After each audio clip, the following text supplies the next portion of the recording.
I remember the exact moment the numbers didn't make sense. It was a Tuesday. Rain tapping on the windows of the SkyVast Aerospace Diagnostics Lab like it had nowhere else to be. I was sitting at my station, reviewing post-flight data for the Ares H-7 drone model, the one designed for extreme altitude reconnaissance. My name is Aaron Keller. I'm 28 years old, a propulsion systems engineer based out of Huntsville, Alabama. My job is to make sure our military drones don't fall out of the sky.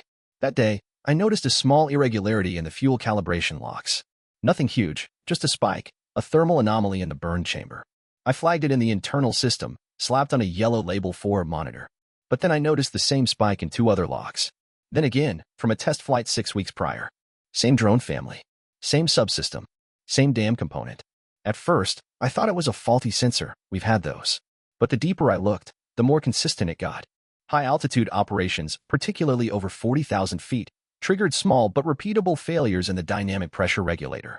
If that part failed under certain atmospheric conditions, say, sudden decompression or low-temp fuel flow, the engine could flame out mid-flight. It wouldn't happen every time. That was the problem. But when it did, it could mean losing a drone, or worse, it could cause a crash near populated areas or allied units. I ran a full diagnostic suite on the latest test model and rerouted the data through an older analysis tool, one we don't use anymore because it doesn't integrate with the classified override system. That's when I saw the suppression. The failure warnings were being muted. I remember just staring at the screen, blinking. Then I grabbed a notepad and wrote down every log ID I could find, cross-checking timestamps, component batches, and calibration deltas. By the end of the afternoon, I had a folder that made my stomach turn. I went to Raj Malhotra, my supervisor. Guy's been at SkyVast forever, calm, measured, the kind of boss who plays golf with people who carry clearances. I walked into his office, laid out my findings, and waited. He didn't even blink. Just leaned back in his chair and said, "Aaron, you're looking too closely at systems that are above your pay grade." I tried again, calmer this time. "Sir, if these failure rates align with the missions these drones are flying, then..." "Enough," Raj said. "Some systems have override protocols. They're not bugs. They're safeguards." He gave me a thin smile. "Let it go." When I didn't move, he added, "You don't want to put yourself on the wrong kind of radar." That night, I stayed late, downloaded everything. Every test result, every system log, every diagnostic chart. I encrypted the folder and copied it to a USB drive that looked like a broken flash key. I told myself it was just backup, just in case. But deep down, I already knew something wasn't right. The next morning, everything felt off. I got to the parking lot and noticed my badge didn't beat me through the side door like usual. I had to go around to the front desk. The guard, Thompson, the one who always made dumb jokes about coffee being rocket fuel, didn't even look at me when he handed over a temporary visitor sticker. "You're on the list," he mumbled, avoiding eye contact. "The list?" I asked. He just nodded toward HR. When I walked in, 2 people I barely knew from compliance were already waiting, a woman with tight hair and a tight smile, and a guy holding a clipboard like it was a shield. They asked me to sit. Then they hit me with it. "Due to departmental restructuring, your position has been made redundant." Just like that. No performance review, no feedback, no warning. They said it wasn't personal, that SkyVast was realigning talent with mission-critical divisions. I wasn't stupid. I knew what this was. I asked to speak to Raj. They said he wasn't available. "Can I at least get my things?" I said. They smiled again, the HR smile, and told me that my personal items would be shipped to my home address. Someone would pack them up carefully. My badge had already been deactivated. Then came the part that really got me. A security guard appeared at the door, like I was some disgruntled threat. He didn't touch me, didn't say a word, just walked behind me as I left. I didn't argue. I didn't yell. I just walked through the building I had worked in for 4 years, past people who suddenly wouldn't meet my eyes, out to my car. When I sat down in the driver's seat, my hands were shaking. That evening, I was still sitting on the edge of my couch, the USB drive sitting like a grenade on my coffee table, when I got a message on my phone. Helena. That surprised me. She was a safety auditor, contracted internally. We'd only interacted a few times. She once stopped by my desk to compliment a report I wrote about propulsion failure trees, said I had a clean mind for dirty systems, whatever that meant. Her message was simple. Saw the internal bulletin. Call me if you want to talk. I've reviewed your logs before. You're not wrong. I stared at it for a long time. Then I thought about my uncle, a retired commercial pilot who died in a regional jet crash 10 years ago, one linked to a sensor error nobody caught in time. He used to say, "If it doesn't feel safe, it probably isn't." I picked up the USB drive and turned it over in my hand. I wasn't done yet. By the next morning, I had made up my mind. I drove out to a nondescript office park about 20 minutes from the city. Nothing flashy, Just low brick buildings with faded signs and numbers taped to the glass doors. Helena's name wasn't on anything. She met me in the parking lot. Jeans, jacket, no ID badge in sight. "I don't bring people inside," she said, gesturing for me to follow her around the side. "Too many eyes in there. We'll talk in the car." We sat in her old hatchback, engine off, parked in the shadow of a half-dead oak tree. She had a clipboard on her lap, but she didn't open it. "Before you show me anything," she said, "you should know I'm not cleared for top-level systems anymore. Budget cuts. But I do know the old diagnostic architecture, the stuff you used for your findings. That version's harder to manipulate." I handed her a printout from the logs. Not the USB, not yet. Just a slice. A cross-section of what I'd seen. She scanned the lines, tapping a red pen along the timestamp columns. After about a minute, her eyebrows lifted. "This shouldn't be here," she muttered. I nodded. "That's what I thought." She kept reading, flipping through each page slower than the last. When she was done, she didn't say anything right away, just stared out the windshield. "I've seen this pattern before," she said finally. "At least twice. But the data always vanished before I could trace it. You ran the logs through pre-class override protocols." "Yep," I said. "The raw diagnostics, before the automated filters kicked in." Jesus. That was the first time she actually looked worried. "This is more than bad," she said. "This is deliberate suppression. Someone altered the tool set to ignore mid-range fault propagation. That means the failure rates were cooked, intentionally. These drones are being cleared for missions without acknowledging known risks." I felt a knot in my stomach tighten. "Can you prove that?" "I can verify what I see here.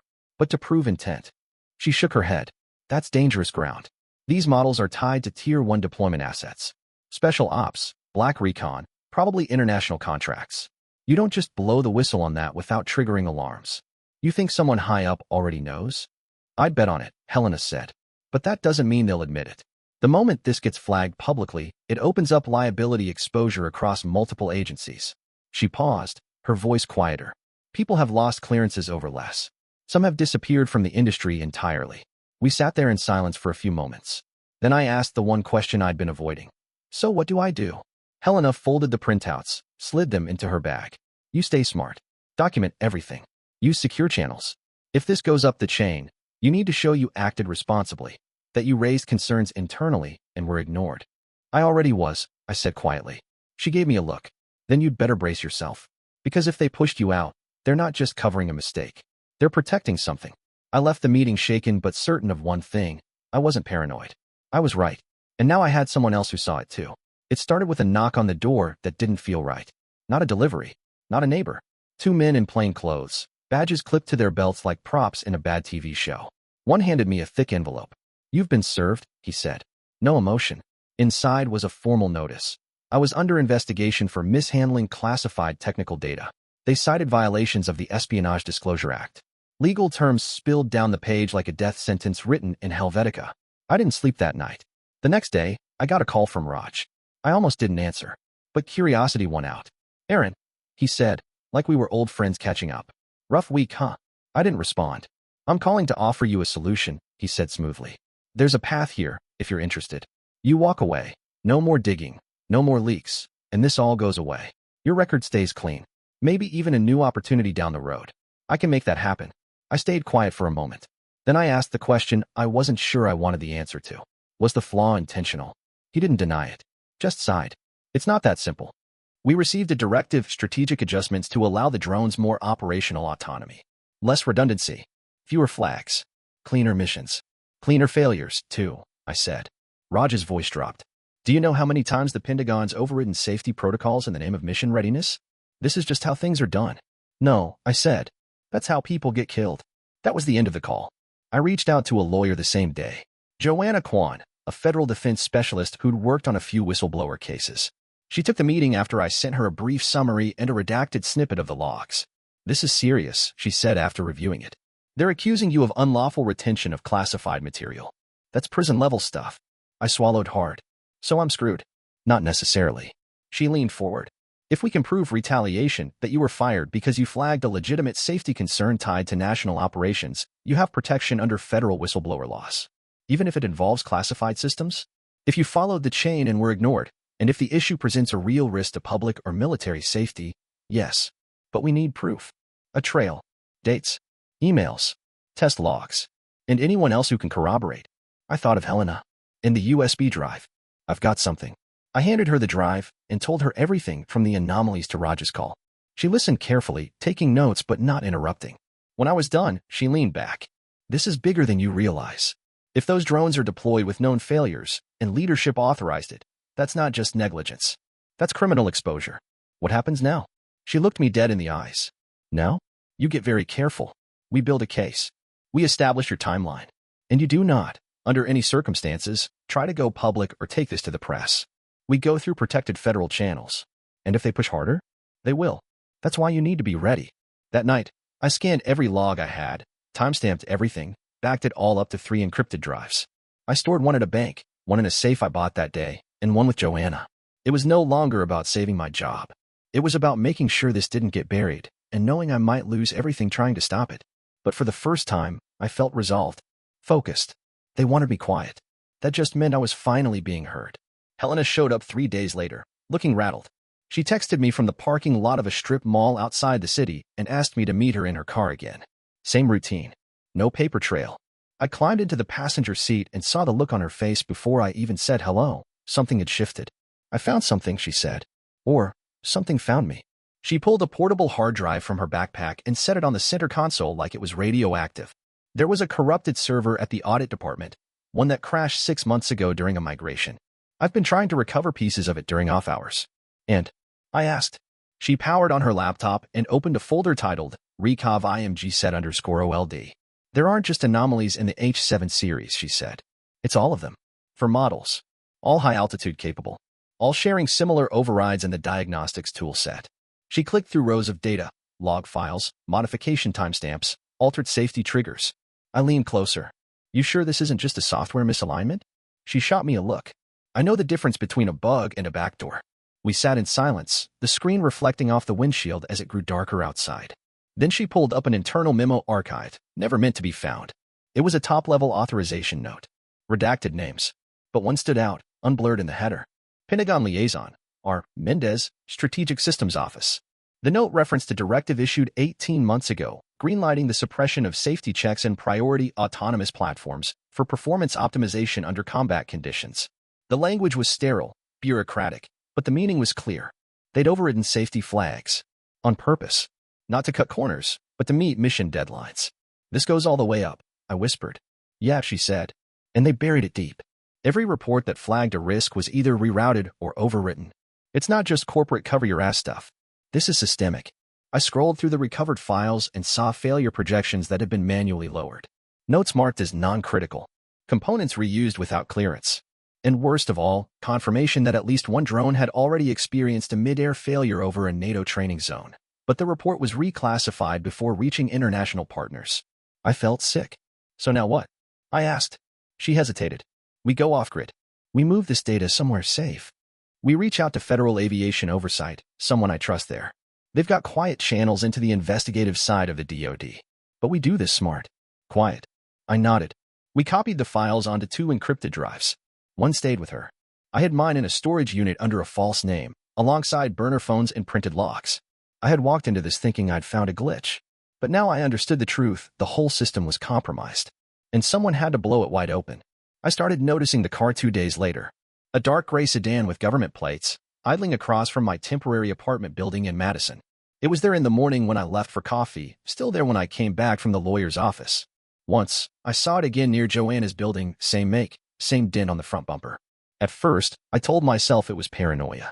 Just nerves. But by the 3rd day, I was watching for it on instinct. Joanna moved me to a safe house. It wasn't much, a dull, 1-bedroom rental behind a shuttered bookstore, but it had blackout curtains, secure Wi-Fi, and no lease in my name. She called it low-profile insurance. I didn't argue. Then Helena stopped answering texts. 2 days passed without a word. Finally, I called her backup number. Nothing. That night, I got a message from a blocked number. Just 3 words. Skyvast detained. Laptop seized. I sat in the dark staring at the screen. My mind raced with what they could do, what they might already know. I tried calling Joanna, but she was in a deposition. So I waited, chewing a nail down to the skin, until another message came through, this one from an unknown contact. Meet Garage Level 3B. 11 p.m. Come alone. I almost didn't go. But something told me it wasn't a trap. The parking structure was nearly empty when I pulled in. Fluorescent lights buzzed overhead. flickering in that way that always makes a place feel colder than it is. I parked and waited, engine off, fingers wrapped tight around the steering wheel. At exactly 11:04, a figure stepped out from behind a concrete column. "Don't freak out," he said, hands visible. "It's Dorian. You remember me?" I blinked. Dorian Tran, former propulsion analyst. Fired 7 months ago after what they called unauthorized systems access. Everyone said he'd gone rogue. I hadn't seen him since. "I heard about you," he said. "And I've been watching.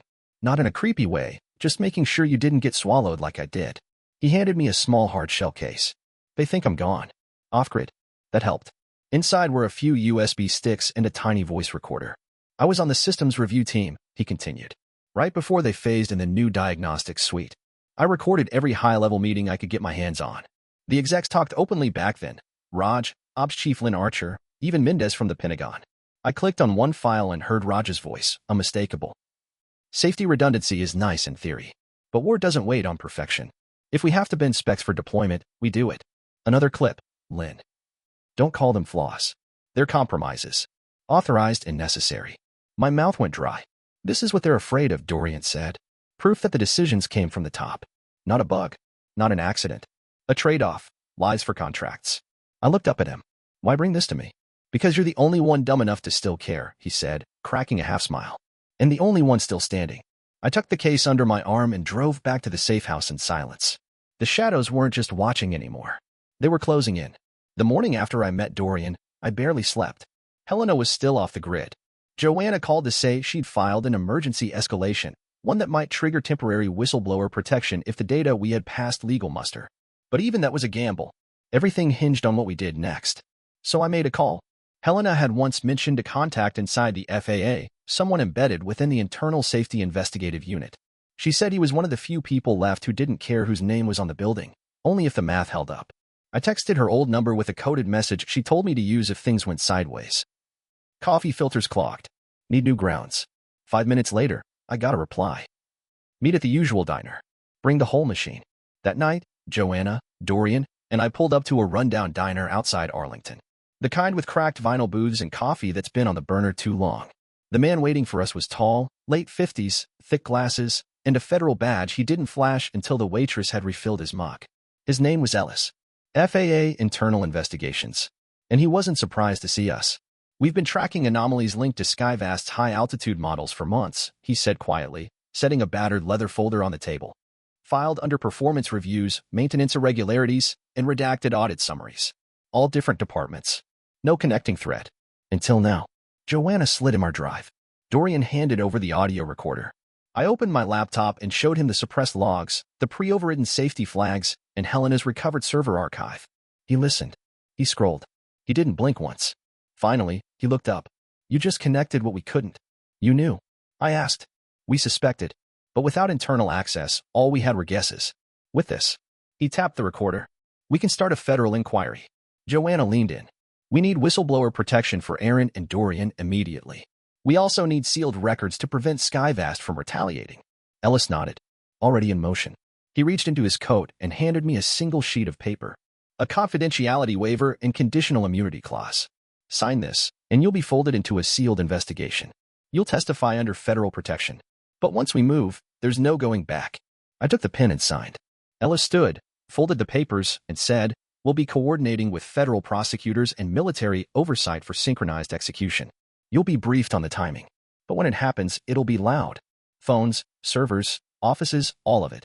He turned to leave, then paused. "You just helped us complete a years-long puzzle, son. The rest? That's up to us." As he walked out, Joanna exhaled like she'd been holding her breath the whole night. Dorian looked at me. "So, that was it? We're really doing this?" I stared out the window into the quiet night. "We already did. It started just after 6 a.m. on a Tuesday. The news alerts hit like a wave. Federal agents execute multi-site warrant on defense contractor Skyvast Aerospace. My phone vibrated nonstop, but I didn't need to check. I already knew what was happening. By the time I turned on the TV, footage was flooding in from all over the country. Black SUVs outside Skyvast's headquarters in Huntsville. Helicopters circling a nondescript office building in Arlington, the Pentagon Liaison's field station. Another team securing a lab facility in San Diego. I recognized the lobby. The same one I used to swipe my badge through every morning. Only this time, it was full of armed federal agents. Servers were boxed and tagged. Desktops unplugged. Employees were escorted out one by one, some shouting, others silent, stunned. A few covered their faces from the cameras. And then I saw him. Raj. He was in cuffs, his expression blank, as two agents flanked him out the front door of Skyvast HQ. For a moment, he didn't even react to the reporters shouting questions. But as he stepped past the company sign, he turned. He looked straight at the camera. No anger. No denial. Just resignation. Like he knew this day was coming, and part of him had been waiting for it. I couldn't look away. Joanna called within minutes. It's official, she said. The DOJ filed charges under federal procurement fraud, endangerment of military personnel, and suppression of safety data under defense oversight codes. I rubbed my face with both hands. That's everything. They're not naming you publicly, she added quickly. You and Dorian are both listed as sealed informants. You're protected under the federal whistleblower immunity clause. Helena too, she's out. They let her walk after confirming her cooperation. Helena called not long after that. She sounded tired, but free. They went through my laptop for 8 hours, she said. Didn't find what they thought they'd find. You did a good job hiding your tracks. I had help, I said, glancing at the burner laptop still tucked under my bed. That night, the headlines lit up every network. Drone contractor under federal probe after whistleblower testimony. Safety override led to national security breach. Senior executives named in classified suppression scheme. Commentators talked about me like I was a ghost. An unnamed engineer. A lone technician. A rogue analyst. They didn't know my name. And for now, I wanted to keep it that way. I stayed in the safe house and watched the country react, politicians demanding hearings, military leaders scrambling to reassure allies, analysts debating how many missions had been compromised. The system had tried to silence me, and I'd answered with the truth. Now it was out there, and nothing could pull it back.